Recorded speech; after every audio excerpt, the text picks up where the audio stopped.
안녕하세요. 구독 신청, 좋아요, 댓글, 알람 설정 부탁드립니다. 오늘은 이태준 작가의 단편소설 코스모스 이야기 낭독해 드릴게요. 작가에 대해서 먼저 소개해 드립니다. 이태준 작가는 1904년 강원도 철원에서 태어났습니다. 1925년 단편소설 오목녀를 발표하면서 작품 활동을 시작했고요. 1929년에 개벽사 기자로 일을 했습니다. 그리고 이화여자전문학교 강사, 조선중앙일보 학예부장 등을 역임했는데요. 1933년 이효석, 김기림, 정지용, 유치진 등과 함께 구인회를 결성했습니다. 1939년에는 순수문예지 문장을 주제해서 작품을 발표하는 한편 역량 있는 신인들을 발굴해서 문단에 크게 기여했습니다. 이태준 작가는 일제강점기 민족의 과거와 현실적 고통을 비교하는 문제의식을 가지고 작품을 썼는데요. 그의 간결하면서도 호소력 있는 묘사적인 문장은 독자의 호응을 크게 받았습니다.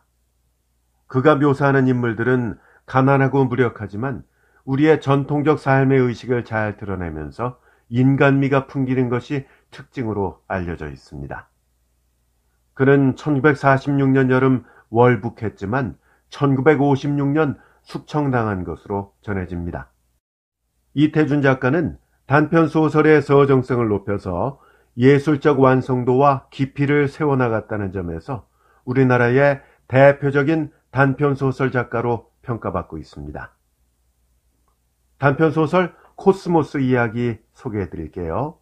이 작품은 1932년 10월 2화에 발표됐는데요. 혹시 코스모스 꽃을 좋아하시는지요? 이 작품에서는 이 꽃이 매우 중요한 모티브 역할을 하고 있습니다. 줄거리는 이렇습니다. 외모도 아름답고 심덕도 착해서 많은 사람의 칭송을 받던 명옥이가 주인공입니다. 아름다운 몸과 아름다운 혼과 아름다운 청춘의 향기를 지닌 것으로 묘사되고 있는데요. 그녀는 남들이 모두 다 부러워하는 집안에 시집을 갑니다. 물론 남편도 무척 훌륭하다는 평가를 받고 있죠. 그런데 어느 날 어떤 깨달음을 얻고는 그 어진 남편을 떠나게 됩니다. 모든 것을 내버린 것이죠. 명옥이에게는 도대체 어떤 일이 있었던 것일까요? 그리고 코스모스와는 어떤 연관이 있는 것일까요? 그 뒤의 이야기는 낭독을 들으시면서 함께 하시죠. 코스모스 하면 가을이 떠오르죠. 제목이 가을과 관련 있는 작품들을 추천합니다. 지하련 작가의 가을, 김유정 작가의 가을, 이효석 작가의 가을과 사냥, 이익상 작가의 남극의 가을밤 추천합니다. 그리고 이 소설에는 새롭게 자신의 삶을 개척하려는 여인이 주인공입니다. 관련해서 나혜석 작가의 자전적 소설 경희도 함께 추천드립니다. 아울러서 신여성의 표상인 백신혜 작가의 작품들만 모아놓은 재생 목록도 함께 링크해 드립니다. 본 동영상 설명란을 확인하시면 되겠습니다. 그럼 지금부터 이태준 작가의 단편소설 코스모스 이야기 낭독해 드릴게요. 흔히 거죽이 아름다우면 소갈이 아름답지 못한 것이 사람이라 한다. 사람 중에도 여자는 더욱 그렇다고들 한다. 어떤 사람은 명옥이가 어진 남편을 배반한 것도 명옥의 외모가 곱기 때문에 교만에서 나온 짓이라 하였다. 얼굴이 고우면 마음이 모질다. 일리도 있는 말이겠지만 명옥이에겐 당치 않은 말이었다. 명옥이는 얼굴만 아름답지 않았다. 그와 지내보는 사람은 누구나 그를 못 잊어 했다. 그가 자라는 동안 그의 집엔 여러 식모, 안짬자기가 들었지만 어느 식모, 어느 안짬자기 하나 명옥을 얄밉다거나 눈 한 번 흘려본 일이 없었다 한다. 우리 댁 명옥이 아가씨 같은 색시는 없어. 이렇게 하인마다 명옥을 칭찬하였다. 학교에서도 그랬다. 학교 안에서 제일 이쁜 애가 최명옥이요. 학교 안에서 제일 얌전한 애가 역시 최명옥이었다 한다.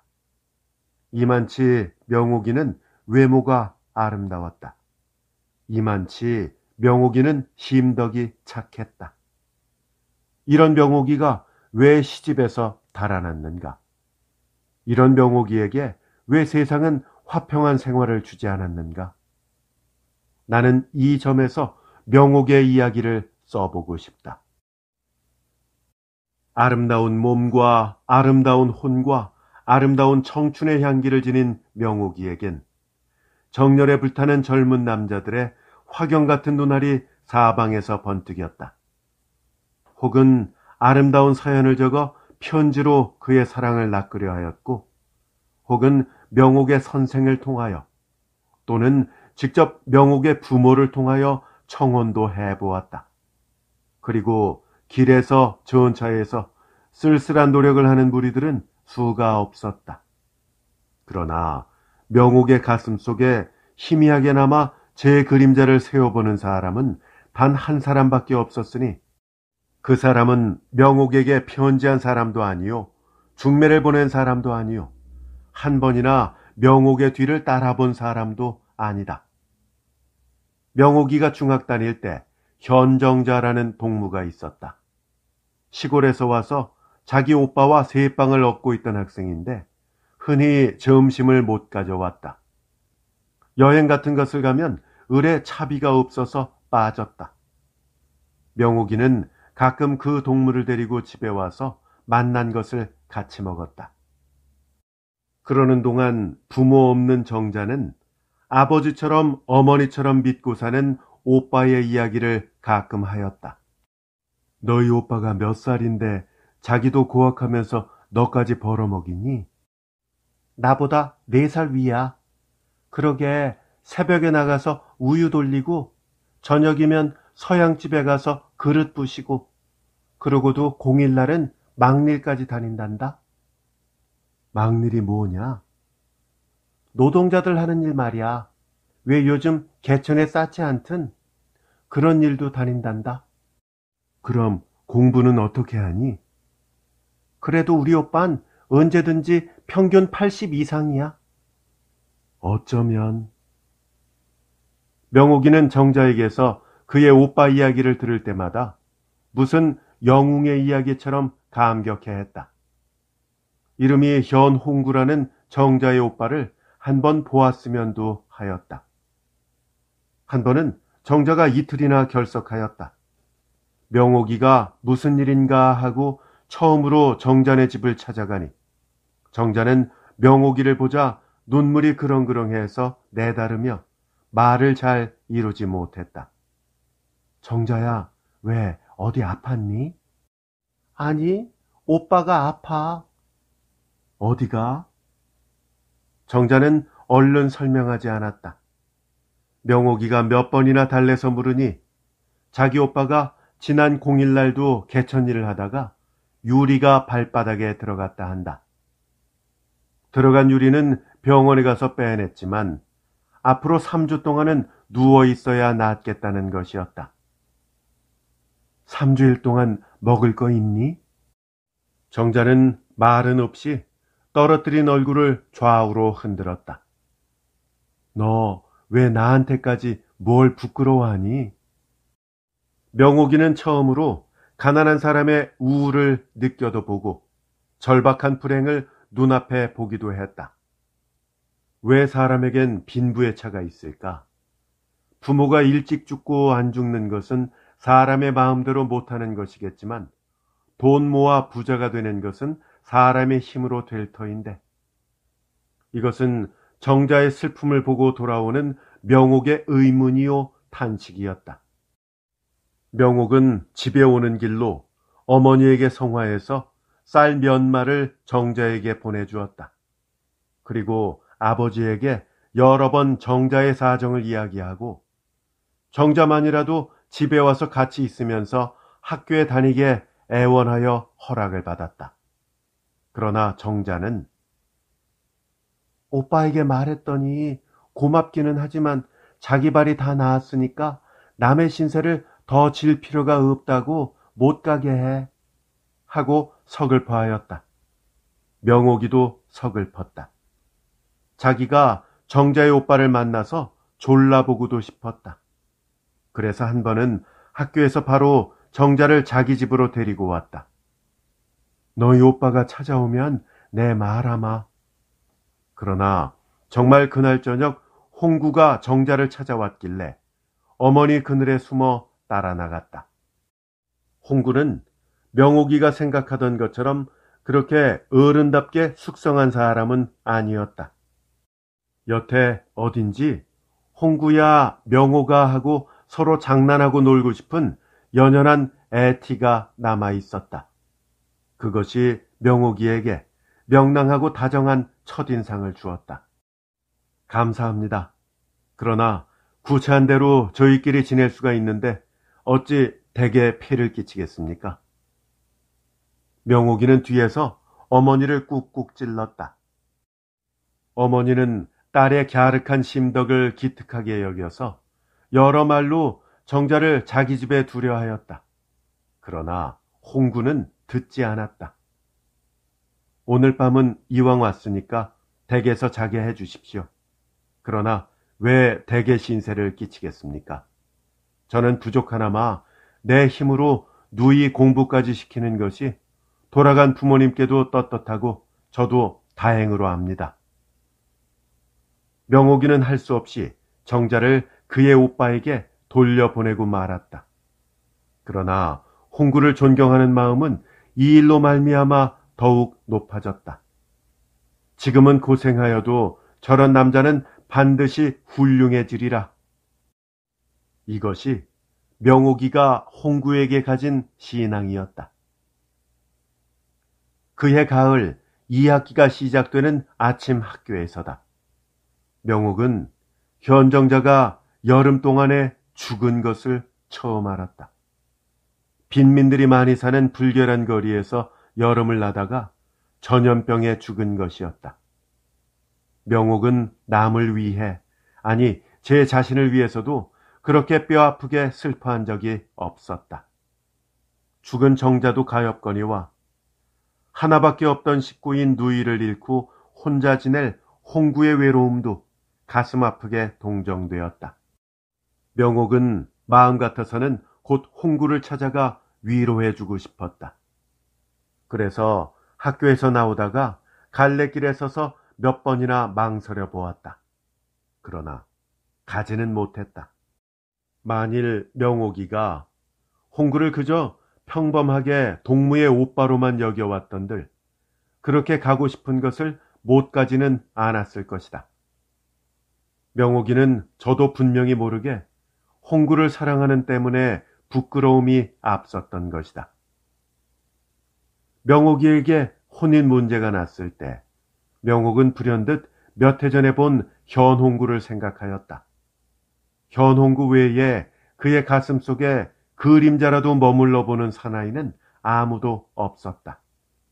그러나 명옥은 이쁜 학생, 착한 아가씨뿐이 아니요. 명옥은 또 착한 딸이었다. 아버지께서 내 팔자가 좋아 이런 귀인에게 딸을 주게 되었다 하고 어머니와 함께 즐거워 덤비시는데 지금 어디 있는지도 알지 못하는 현홍구를 생각하고 더구나 현홍구는 자기를 알기나 하는지도 모르고 부모님의 기대만을 깨뜨릴 수는 없었다. 자기 생각에도 현홍구처럼 존경하는 사나이가 아닌 것만은 유감이라도 흠은 없는 신랑이었다. 아니, 세상에서는 굉장히 우러러보는 사나이였다. 모두 명옥의 팔자를 부러워하였다. 너는 복도 많이 타고났다. 이웃 어른들의 말이었다.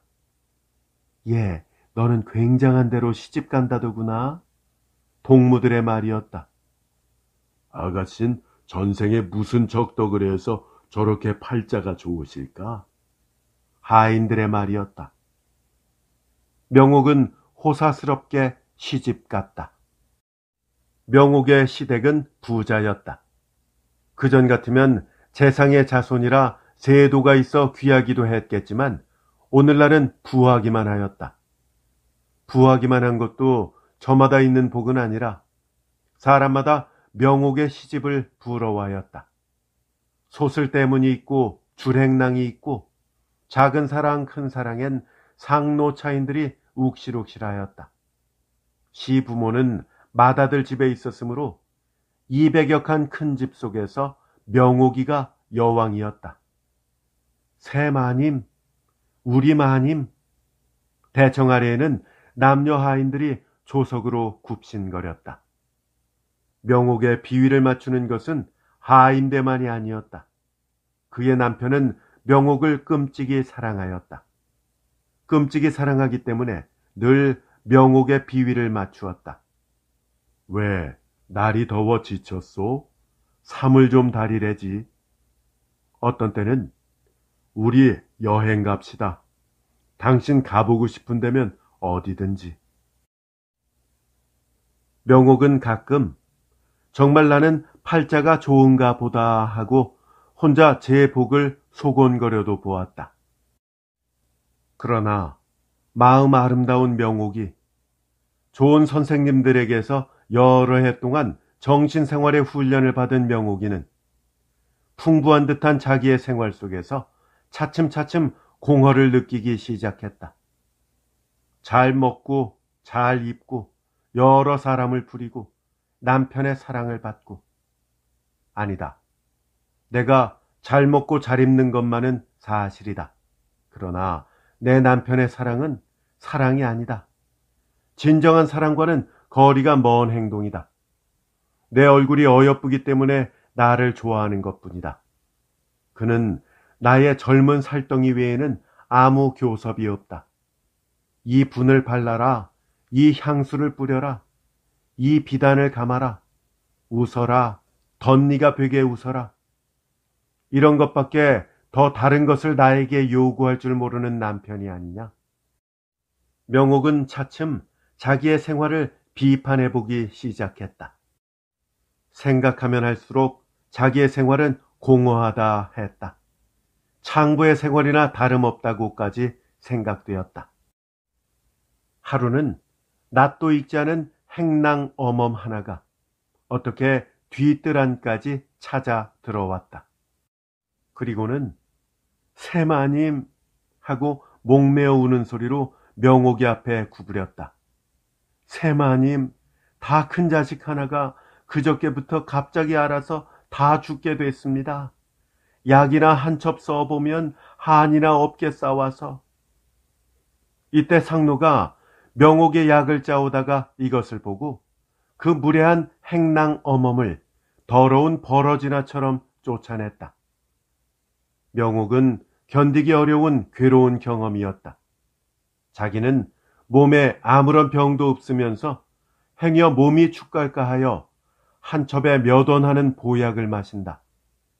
한 집에서도 행랑것의 자식은 목숨이 경각에 달렸으되 1, 20전 하는 상약 한 첩을 못 먹는다. 이 엄청난 대조를 생각해 볼 때 양심에 눈멀지 않은 명옥은 손이 떨려서 약그릇을 놓고 말았다. 명옥은 남편이 돌아오면 얼마간 돈을 얻어 내보내주리라 마음먹었다. 그러나 그날따라 남편은 늦게 들어왔고 이튿날 아침에는 잊어버렸다. 오후가 되어서 남편과 어느 양식집으로 점심을 먹으러 나가던 중이었다. 상노 아이가 마님, 조금 더 계시다 나가십시오. 지금 나가시단 숭한 것을 보십니다. 하였다. 왜? 하고 물은즉 행랑것의 자식 하나가 지난밤에 죽었는데 지금 들것으로 나갑니다. 하였다. 명옥은 가슴이 섬뜩하고 내려앉았다. 나중에 남편을 따라 양식집에 가기는 했으나 아무것도 입에 맞지 않았다. 남편도 자동차도 다 보기 싫었다. 집에 돌아가기도 싫어졌다. 그 행랑 어멈을 만날까봐 무서워졌다.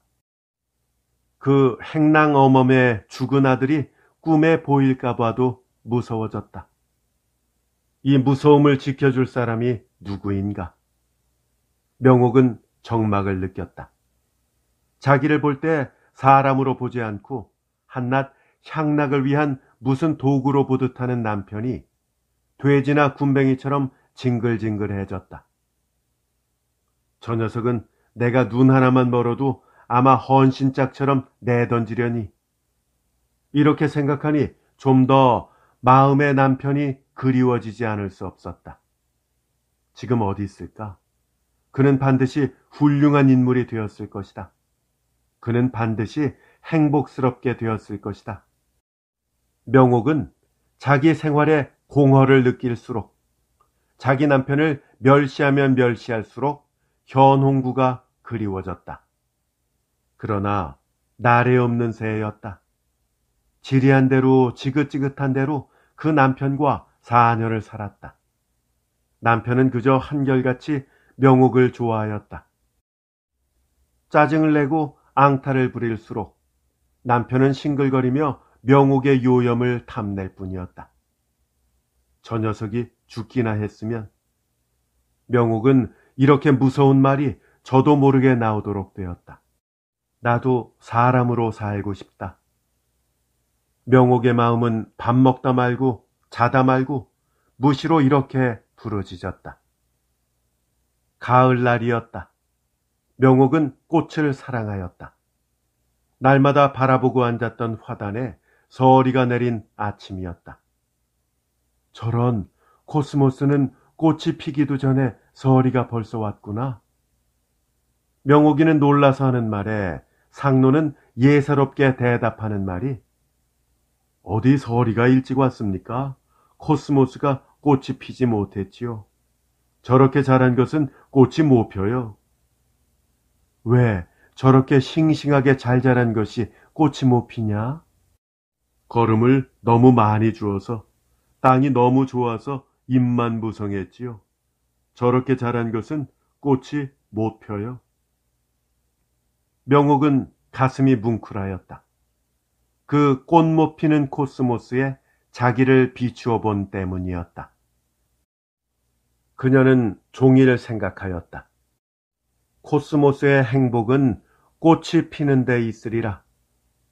비옥한 땅에서 키만 자라고 죽는 데 있지 않고 거친 땅에 나서라도 꽃을 피워보는데 코스모스의 행복이 있을 것이다. 사람도 그럴 것이다.